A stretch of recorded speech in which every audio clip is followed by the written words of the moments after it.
Welcome to Perspectives in Mobile, the news podcast from the Mobile Ecosystem Forum. Join us discussing the world of telecommunications, technology, and mobile innovations. From Florence, Ricardo Amati. Messaging is at the critical inflection point. RCS is finally scaling globally, opening the door to richer, more interactive brand communications. At the same time, the industry is grappling with a fundamental question. How do you monetize next generation messaging without repeating the limitations of SMS? Add to that the rise of AI, where autonomous agents are beginning to generate communication themselves, and we may be looking at shift not just in messaging volumes, but in who and or what is actually communicating. And underpinning all of this, trust, fraud, spam, and identity are no longer side issues. They are central to the future of the ecosystem. This is MEF Podcast Perspectives on Mobile. I'm Ricardo Amati. Today, I'm joined by Stephanie Lashley, Vice President of Messaging Products at Bandwidth. Stephanie, thank you for joining. Thank you for having me.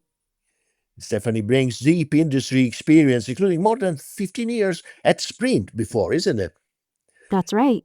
Where she also collaborated with CTIA on messaging policy and the carrier code of conduct. We can say that you see all of the messaging development, isn't it, Stephanie? I would So, say that I've come full circle. I can yeah. I've sat on both sides of the table. So that's why you're here. we are really happy to have your insights. I would say inflection point, monetization, trust, and AI. First of all, what's the most important shift happening in messaging right now?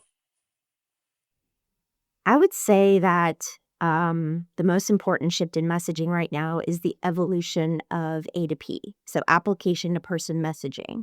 So we're seeing it come from a simple one-way transactional notification and evolving into a two-way interactive, conversational, and personalized experience, which are being driven by AI and rich communication services. So I would say that we're not leaving A2P SMS behind.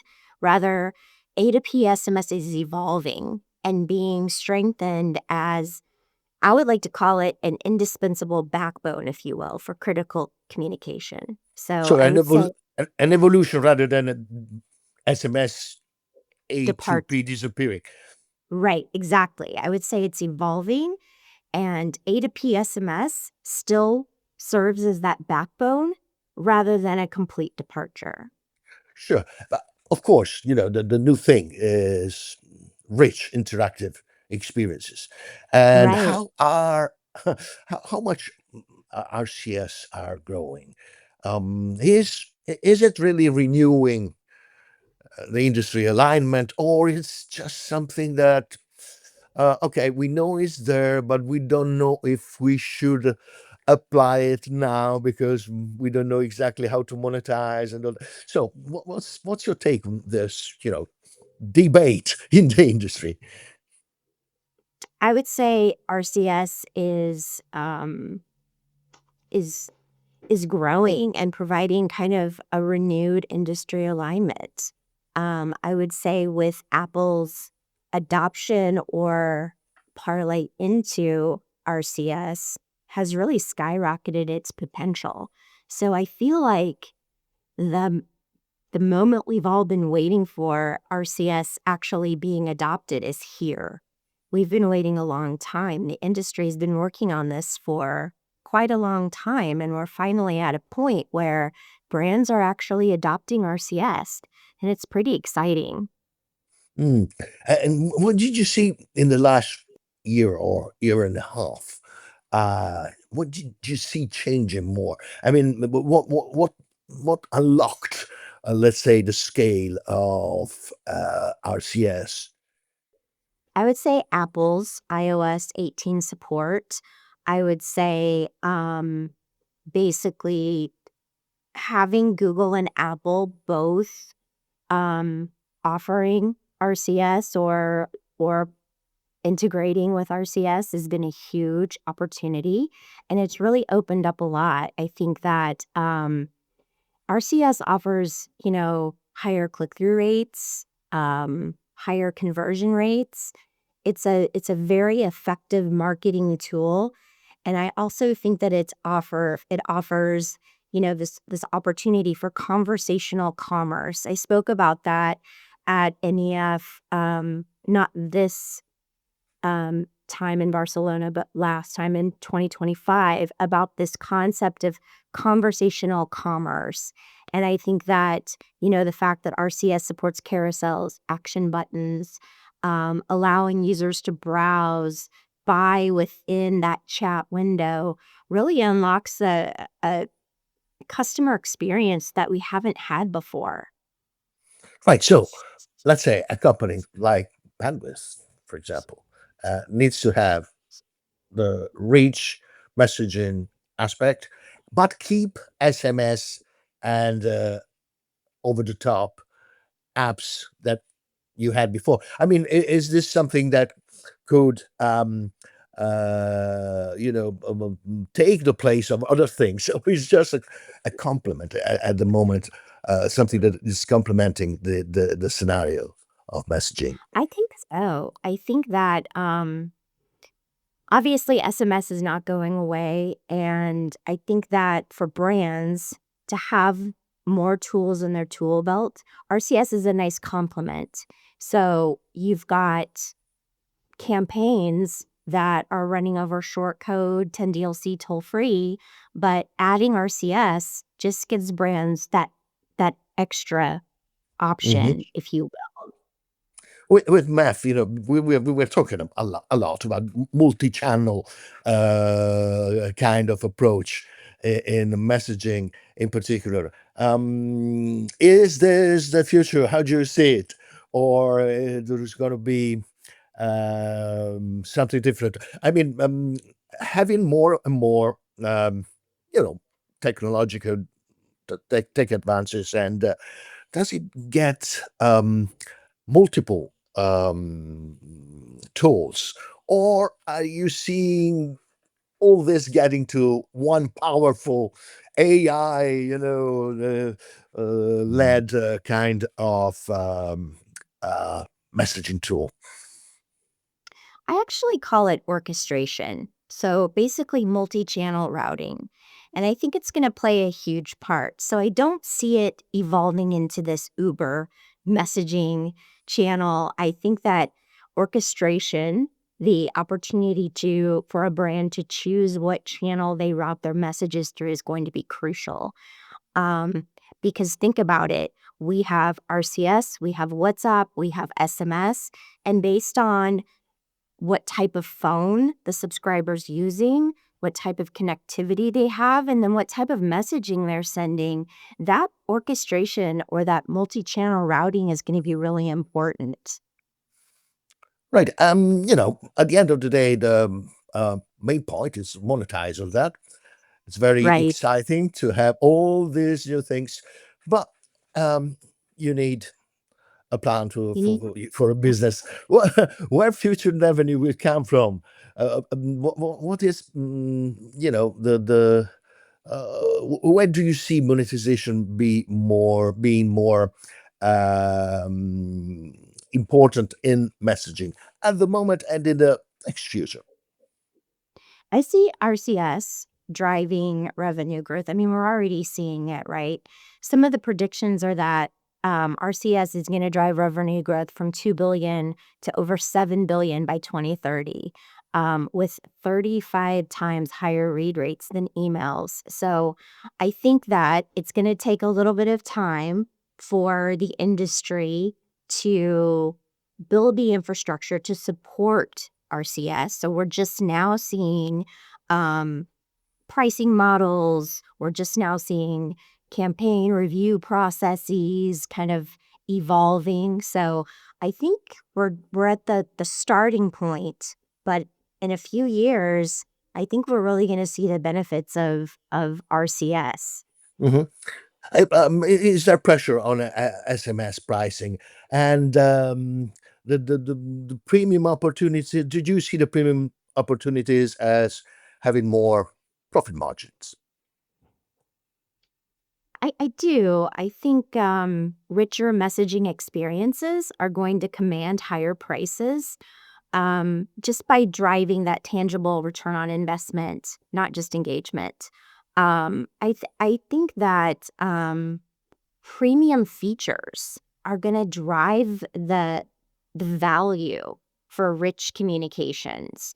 That doesn't say that, SMS pricing shouldn't be evaluated. I mean, we're seeing higher prices on the domestic side from the mobile operators. But I think we're going to come to an inflection point where, you know, it's going to cost pretty much the same price to send all 4 different types of messages, and is that really where we wanna go? Because RCS is a premium product, and I do believe that brands will pay higher prices for the product, and Mm. so maybe do need to reevaluate cost of SMS. Is there a new logic in the monetization coming from the new, I mean, the richer Yeah, services? there is actually, because RCS isn't gonna follow SMS pricing models. It shouldn't, Mm. because RCS introduces new higher value monetization logic. You've got RCS messages typically costing more than SMS, ranging from, a penny to 10 cents per message based on the features that are being used. So I do think the logic is gonna be different for RCS. Mhm. Trust, compliance, industry collaboration, these are, 3 major topics at the moment, Right. but more and more. Trust is probably the foundation of messaging growth. How to build trust? We'll talk about spam fraud, but just in general, if you had a couple of lines on that, which is more philosophical than really than about, it's just general. When you talk about trust, I mean, we should talk about trust, not just about the mobile ecosystem. I think it's one thing which is more and more important in the tech revolution that we are seeing. Right. What's your take? I would say, so obviously we have current frameworks for catching fraud and spam mitigating. And I think that those frameworks are having a positive, albeit challenged impact on reducing messaging fraud. But I do think there has been a rise of AI powered scams and social engineering, and those are requiring more advanced real-time defenses. So, enhanced SMS firewall capabilities, shift in tactics, like how we're actually catching fraud and spam. And I think that, you know, there's a double side to AI. There's a good side and a bad side. It's being used for good and it's being used for bad. So using AI to catch more fraud and spam, but the scammers are getting really sophisticated, and there's a there's a lot of deep fakes, synthetic identities that are being designed to bypass traditional KYC. So it's an interesting time for sure, and a lot of companies like Bandwidth are really stepping up our game in how we're catching spam and fraud. What's the role of regulation and cross-industry standards? Another big debate. In the US, they don't want it. In Europe, they want probably too much of it. So, what's the Well, balance there? that's the ongoing debate, right? I mean, we've always held, coming from a carrier, the stance is we want control over our own networks. The carriers want to be able to set pricing and make decisions based on their own carrier networks. And I completely understand that. And so the long held debate is would regulation be beneficial? And I think I don't know.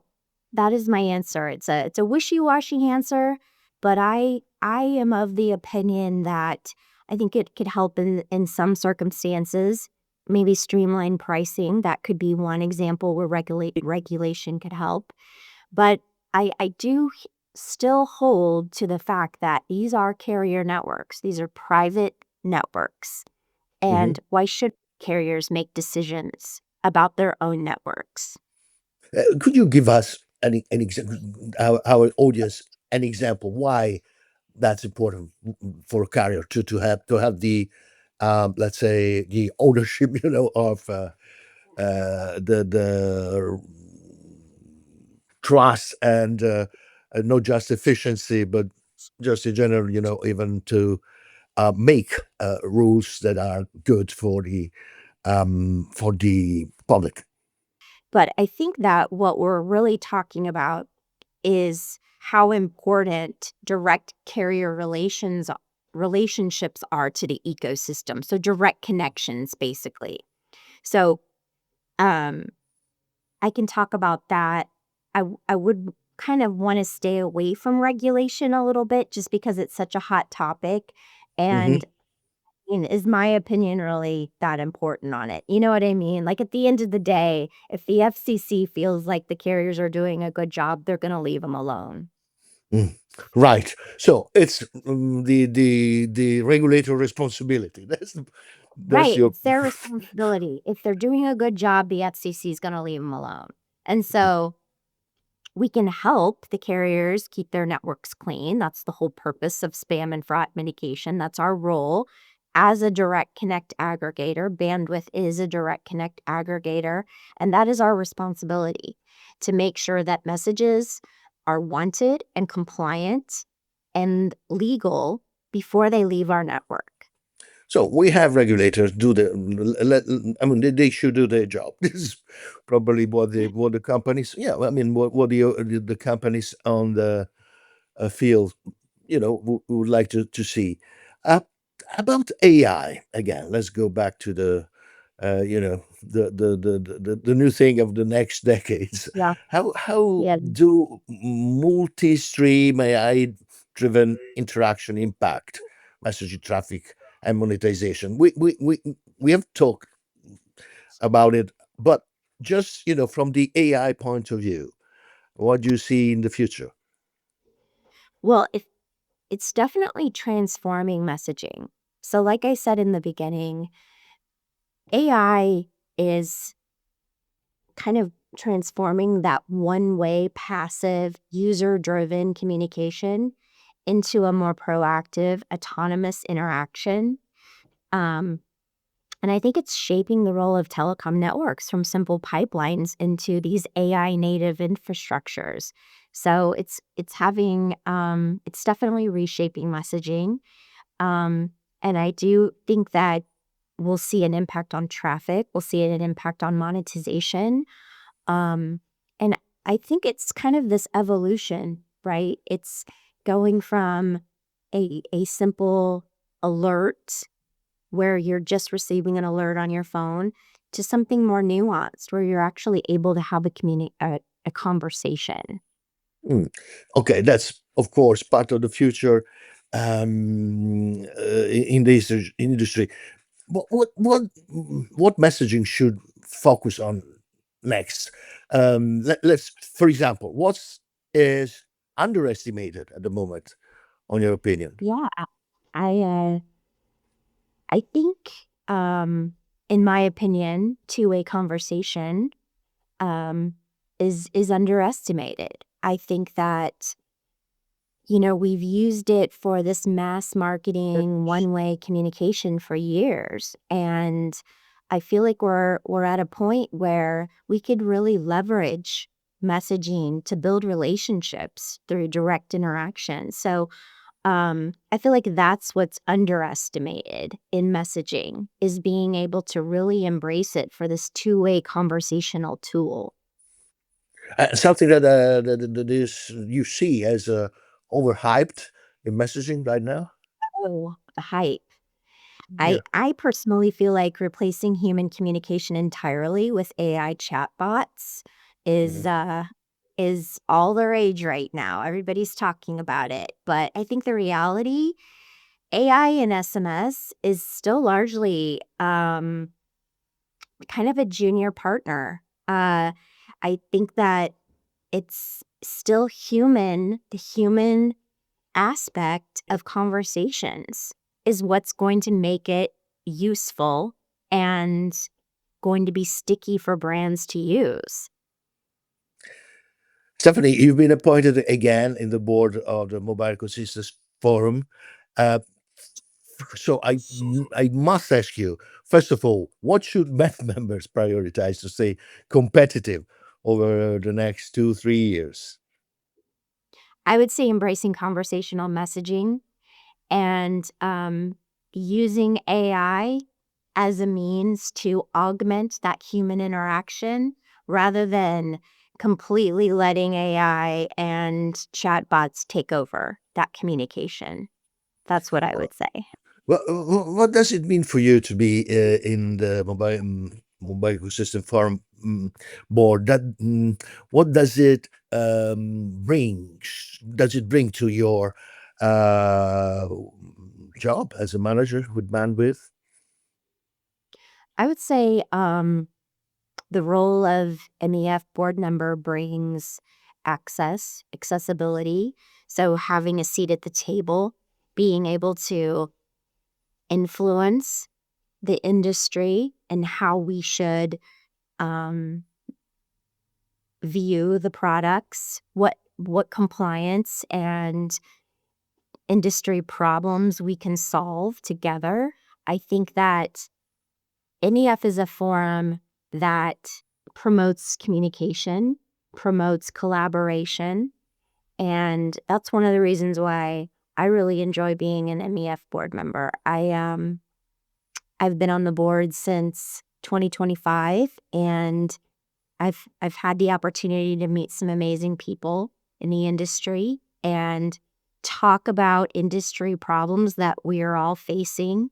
So you have competitors that are basically sitting together talking about problems that we are all facing and then identifying solutions that we can all adopt as an industry. And I love that. I think that that's an amazing opportunity. What would you like to achieve, even as a MEF board member in 2026? What would you like to see? I don't know, a change, something that we don't do good, and maybe you can try and make it better. What's I'd love your agenda? I'd love us as an industry to get more comfortable with sharing data with each other. We all, each of us, as a touch point within the messaging ecosystem, have different data points. And data is data is going to make us all stronger and better. And if I know, so I'll give you an example. If I know a number or a brand has been using a number or a campaign in a nefarious way because it's coming from a competitor, if that competitor shares that data with me, then I can make a data-driven decision for my business, whether I want to allow that number on my network or not. We're not doing that today. We're not openly sharing data like that. And I'd love us to move in that direction, get more comfortable sharing data with each other. Data sharing, so as a very important topic in our industry. Quick fire, Stephanie. SMS in 2030 still relevant? Absolutely. Yeah. I think that it's the fallback. It's the backbone. It's Yeah. the technology that all of the new shiny objects are going to need if they need to fall back. Hmm. And do you have a word or just a few word or a phrase, a short one, for the future of messaging, Stephanie? Yeah, I would say conversational. I would say the future of messaging is conversational or ubiquitous.